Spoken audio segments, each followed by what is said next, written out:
Vamos lá. Viramos o capítulo. Capítulo 12 de Lucas, diz assim: Nesse meio tempo, tendo se juntado uma multidão de milhares de pessoas a ponto de se atropelarem umas às outras, Jesus começou a falar primeiramente aos seus discípulos, dizendo: Tenham cuidado com o fermento dos fariseus, que é a hipocrisia. Não há nada escondido que não venha a ser descoberto, ou oculto que não venha a ser conhecido. O que vocês disseram nas trevas será ouvido à luz do dia, e o que vocês sussurram aos ouvidos dentro de casa será proclamado nos telhados. Eu lhes digo, meus amigos, não tenham medo dos que matam o corpo e depois nada mais podem fazer. Mas eu lhes mostrarei a quem vocês devem temer. Temam aquele que, depois de matar o corpo, tem poder para lançar no inferno. Sim, eu lhes digo, esse vocês devem temer. Não se vendem 5 pardais por 2 moedinhas, contudo nenhum deles é esquecido por Deus. Até os cabelos da cabeça de vocês estão todos contados, não tenham medo. Vocês valem mais do que muitos pardais. Eu lhes digo, quem me confessar diante dos homens, também o Filho do Homem o confessará diante dos anjos de Deus. Mas aquele que me negar diante dos homens será negado diante dos anjos de Deus. Todo aquele que disser uma palavra contra o Filho do Homem será perdoado, mas quem blasfemar contra o Espírito Santo não será perdoado. Quando vocês forem levados às sinagogas e diante dos governantes e das autoridades, não se preocupem com a forma pela qual se defenderão ou com o que dirão, pois naquela hora o Espírito Santo lhes ensinará o que devem dizer. Jesus continua denunciando, acho que é uma boa palavra, a hipocrisia presente na vida dos fariseus. Agora ele é muito claro, muito objetivo. Importante saber que ele está cercado por uma multidão de milhares de pessoas, diz o texto bíblico, mas que ele procura os discípulos, provavelmente por perceber que os discípulos estão preocupados. E ele demonstra um cuidado com esses discípulos, porque o levante de Jesus contra a religião de Israel vai criando momentos difíceis para ele e para os seus discípulos. Ele está se levantando contra uma máquina, contra uma estrutura, e ele está denunciando de forma correta, é óbvio, de forma clara, as mazelas, as porcarias desse sistema religioso e do coração dos homens que estão envolvidos em tudo isso. Ele está arrumando inimizade. É óbvio, ele denuncia, ele se opõe ao sistema religioso, aquele pessoal se levanta contra ele. E os discípulos provavelmente estavam com medo, tanto que ele diz para eles, não tenham medo daqueles que matam o corpo, já falando da sua morte e falando dessa pressão, desse mal-estar, desse clima de violência que já começa a chegar até eles. E ele chama os seus discípulos e cuida deles. Ele está anunciando o reino de Deus. Nós sabemos que uma das obras fundamentais de Cristo é sinalizar o reino, apresentá-lo o reino, melhor dizendo, e implantar o reino, porque ele é o próprio reino. Nós conversamos aqui algumas vezes que a melhor maneira de se falar reino de Deus poderia ser reinado de Deus. Eu estou fazendo uma matéria no seminário chamado Teologia do Novo Testamento. Estou usando esse livrão aqui do George Eldon Ladd. Eu já li um livro dele e já indiquei aqui falando sobre reino de Deus. Algumas coisas que estão naquele livro estão nesse aqui. E por conta de repassar a leitura, eu novamente me encontrei com essa possibilidade de chamarmos o reino de Deus de reinado de Deus. Seria melhor a tradução para a nossa língua, o português, usarmos o termo reinado de Deus. Por quê? Onde está o reino de Deus? Onde estão os súditos de Deus? O reino de Deus está presente onde ele reina. E Jesus é o rei desse reino. E o reino está presente na própria pessoa de Cristo. Ele vem implantar o reino de Deus e vem trazer como próprio rei do reino de Deus a presença do reino. Mas isso são detalhes que a gente vai percebendo aqui nas nossas conversas. E essa ruptura da chegada do reino com a estrutura de Israel, ela é traumática para muitos. Jesus deixa isso claro lá em Mateus 12:34. Não penseis que vim trazer paz à terra. Não vim trazer paz, mas espada. Uau! Jesus era o quê? Ele era o revolucionário que Israel esperava? Não. Ele está falando dessa situação de opção entre evangelho e religião. Ou evangelho e não religião, secularismo. Ele está falando dessa decisão que o homem, que ele apresenta ao homem, quer andar comigo? Então vem, toma a tua cruz, negue-se a si mesmo, tome a sua cruz e me siga. É uma ruptura, né? Negue-se a si mesmo, toma a tua cruz e vem. Não há ambiguidade para quem abraça o evangelho. Não há meio termo para quem abraça o evangelho. Diferente dos rabinos da sua época, Jesus, que é mestre também, reconhecido assim por muitos, os mestres diziam: sigam a lei, amem a lei e guardem a lei. Era a função do mestre. Jesus diz: sigam a mim, amem a mim, porque eu sou o caminho, eu sou a verdade, eu sou a vida. Algo completamente diferente, né? Muito interessante isso. Ele está apresentando uma nova maneira de viver.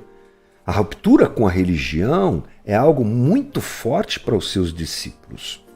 Às vezes a gente gosta de criticar aquele pessoal, né? Jesus estava na frente dele, Jesus fez tantos milagres.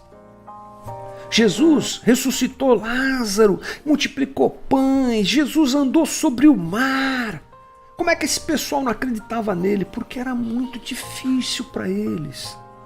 A própria perspectiva de um Messias não se encaixa em absolutamente nada do que Jesus, de quem Jesus era e de como ele apresentava o seu reinado. Israel esperava um Messias que libertasse Israel definitivamente do jugo romano, agora, porque eles estavam debaixo do Império Romano, mas essa história vem desde o exílio. E o Velho Testamento apresenta a ideia de um Messias libertador. Só que a leitura deles era comprometida por essa questão política, por essa questão da força militar, e era assim que eles esperavam: vai chegar aquele que vai sacar a espada e bora! Vamos se libertar aqui dos romanos, vamos trazer de volta a glória de Israel. Mas Jesus vem como simples. Jesus vem para trazer um reino que é espiritual e não humano, porque o reino humano é falho. Jesus não vem com força militar, Jesus vem para morrer. Essa condição de ser Jesus a contramão do Messias que Israel espera é muito forte para os próprios discípulos, que só depois é que vão entender plenamente tudo. A religião era a vida daquele pessoal. Entende? Hoje você é cristão. E você deve ter, espero eu, a tua vida cristã como base de realidade para tudo que você faz e tudo que você vive. Porque esse é o ideal do cristianismo, do Evangelho de Cristo, que ele tome conta de absolutamente a nossa vida como um todo. A gente não pode compartimentar a vida. Essa área Jesus cuida, essa área eu cuido, essa área aqui ninguém cuida.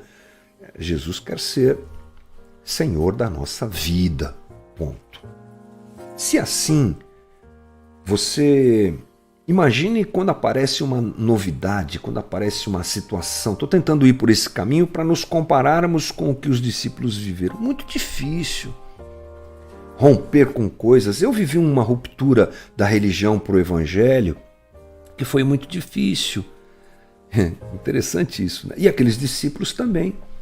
Deixar de viver de uma maneira onde a religião é o centro implica em troca de valores que estavam arraigados, inseridos dentro da vida daqueles homens que nasceram naquele sistema judaico, que se relacionavam com Deus, indo no templo, sacrificando, isso era adorar a Deus, que mantinham a guarda da lei. Daqui a pouco aparece Jesus e começa a mostrar que estava tudo comprometido, que inclusive os ícones deles, os heróis, os fariseus que eles tanto admiravam, porque era assim que os fariseus eram vistos na sociedade do primeiro século, lá em Jerusalém, lá em Israel, homens de grande poder, pompa. E aí Jesus fala a esse pessoal aí, ó, vocês não podem se contaminar com o fermento deles. Sabe de que fermento que eu estou falando? Da hipocrisia. Como assim, Jesus? Você entende? O processo era muito denso. Implicava na troca de valores, implicava na autenticidade. O que Jesus está nesse momento questionando é a falta de autenticidade desses homens. A palavra hipocrisia, acho que a gente já falou sobre isso aqui, é atuar, é representar um papel. A hipocrisia nunca é genuína, o hipócrita nunca é genuíno, está sempre em cena. A base da hipocrisia é a falta da sinceridade. Deus prefere um pecador rude e honesto a alguém que representa um ato de bondade. Interessante isso, né? Deus prefere aquele que assume a sua condição de pecador. Isso é o seu Eujácio aqui arrumando minha casa. Dá um desconto aí, tá bom, gente? Hoje a culpa é nossa mesmo aqui. Eu tô pregando aqui, ele tá pregando lá. Piada pronta, né? Tem a ver com profundidade no relacionamento com Deus. Tem a ver com as leis que devem ser cumpridas interiormente, não exteriormente. E a proposta de Jesus, ela é de estremecer bases. Porque desafia os hábitos, desafia os paradigmas daquele pessoal. Aquilo que já está estabelecido traz proteção. Ninguém gosta de muita mudança. Estou andando aqui, estou vivendo assim. Essa é a religião que os meus antepassados viveram e que os antepassados dos meus antepassados, dos meus antepassados, dos meus antepassados viveram. E agora Jesus vem e diz: religião não leva você para Deus. Eu sou o caminho, a verdade e a vida. Difícil, né? Difícil. Uma vez eu ouvi uma definição de religião feita por um estudioso venezuelano chamado Otto Maduro. Era um pouco técnica, mas ele traz muito bem o que é religião. Ele diz assim: religião é um conjunto de discursos e práticas referente a seres anteriores ou superiores, conjunto de discursos e práticas, ok? Isso está claro. Referente a seres do passado, antepassados ou superiores, divindades, ao ambiente natural e social, em relação aos quais os fiéis desenvolvem uma relação de dependência e obrigação. O Otto Maduro matou aqui o que é religião. É um sistema de conjuntos e práticas que liga o homem aos seus antepassados ou a deuses, seres superiores e tudo mais. Seja qual for o Deus, tá bom? Pode ser o Deus do Evangelho, pode ser o Deus afro, pode ser o Deus do islamismo, pode ser o Deus de qualquer religião que você imaginar. É disso que ele está falando. E esse sistema cria uma dependência e uma grande obrigação entre aquele que pratica a religião e esse ser, seja um antepassado, seja um Deus ou qualquer coisa assim. Tem a ver com medo, tem a ver com pavor, tem a ver com dificuldade. Por quê? Porque nós carregamos valores religiosos a vida toda e romper com isso, com esse sistema que o Otto Maduro apresenta, é bem desafiador, porque estamos cercados por religião. O evangelho que se apresenta ao nosso redor é muito religioso. parecido com os discípulos, com a situação dos discípulos. Muitos de nós que servimos Jesus, o servimos de maneira religiosa, hipócrita. Nos abraçamos à meritocracia. Eu estou fazendo para merecer que Deus me honre. Estou fazendo para merecer que Deus me salve. Interessante como Jesus é persistente nessa conversa. E não venha me dizer, não venha me cobrar, mas você já falou isso semana passada. Nós estamos em cima do texto. O texto está falando isso. Acho que Jesus queria enfatizar bastante isso para os leitores da Bíblia. Porque em diversos momentos a gente vê Jesus combatendo os religiosos e dizendo para a gente, para os seus discípulos e para nós hoje, discípulos dele, tomem cuidado com a religião. Porque a religião é perigosa. É óbvio. Hoje a gente dá uma olhadinha só, estou fazendo uma rápida introdução, no versículo 2 e 3, onde Jesus diz, não há nada escondido que não venha a ser descoberto ou oculto que não venha a ser conhecido. O que vocês disseram nas trevas será ouvido à luz do dia, o que vocês sussurraram aos ouvidos dentro de casa será proclamado dos telhados. O que é isso aqui? Ele está falando para os discípulos. Ele apresenta duas situações aqui.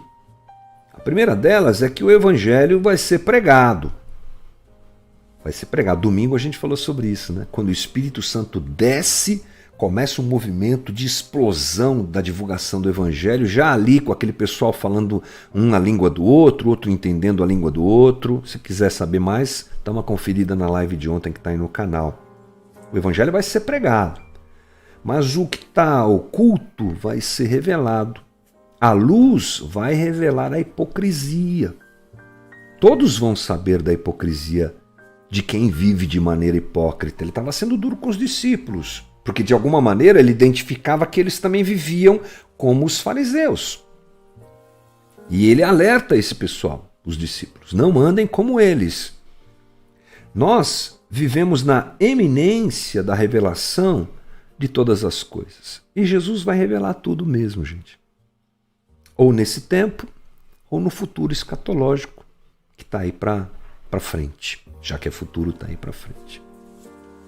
Chegará um dia que tudo será revelado.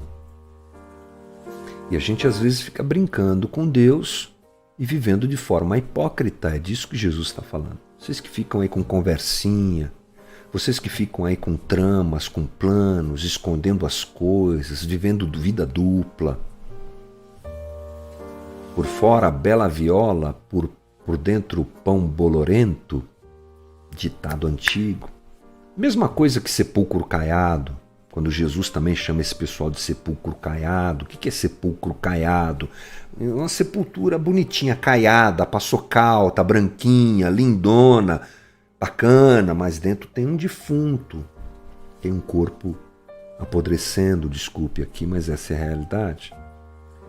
A gente tem medo de abandonar a religião porque nós somos apegados a ela e nós criamos uma dependência que nos satisfaz e percebemos que dá para viver assim. Dá para viver hipocritamente. Tudo bem. Vamos fingir aquele jogo Me Engana Que Eu Gosto. Eu lembrei de um texto que eu escrevi há algum tempo atrás, que está lá no meu blog. Eu falo sobre os caminhos errados que as pessoas escolhem, aliás, que as pessoas seguem, mesmo desejando um caminho certo. Aí eu fiz vários exemplos lá. Um deles foi daquele que se converte genuinamente, porque o evangelho o alcançou. Aí ele vai para a igreja, é o lugar dos novos convertidos. Ok, vai para a igreja, para a comunidade. Só que a comunidade às vezes está tão religiosa, ela vive tão religiosa, tão hipócrita, e a hipocrisia é uma coisa perceptível, né? A gente vai chegando perto, talvez num primeiro momento tenha uma aparência que tudo certo, mas quando você vai chegando perto, você descobre, né? Opa, mas ele falou aquilo e não está fazendo aquilo? Como assim? Opa, na Bíblia diz uma coisa e ele faz outra? Como é que é assim? A hipocrisia tem data de validade, né? A mentira tem perna curta, já dizem. E aí esse que se converteu começa a flertar com esse ambiente, infelizmente religioso. E o coração que estava tão assim, eu amo Jesus, eu quero me entregar para Jesus, daqui a pouco ele olha e fala, aquele ali é tão velho de igreja, olha o que ele está fazendo.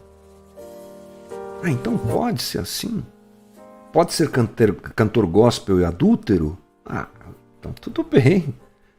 Pode ser pastor que mete a mão no dinheiro da igreja? Pô, então tá bom, ok. Pode ser mentiroso, fazer uma cara de santo aqui e destratar minha família em casa e não pagar o que eu devo. E ele começa a perceber que é possível. Aí o que ele faz? Ele se adequa ao sistema e vira mais um hipócrita que foi corrompido pelo sistema. Então, depois que esse processo acontece, infelizmente é muito difícil de uma ruptura.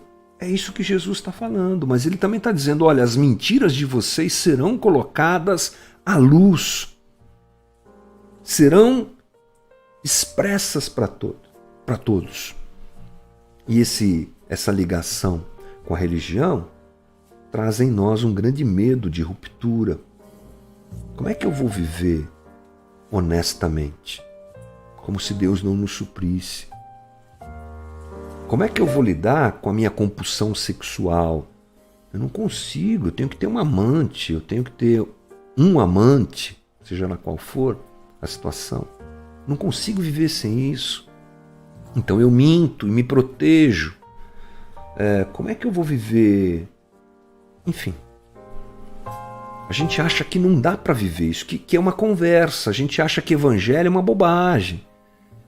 A gente acha que evangelho não pode ser vivido de verdade, que não dá para ser uma pessoa séria, que ama Jesus, que é limpa, que é honesta. Como é que eu faço isso nesse mundo todo doido?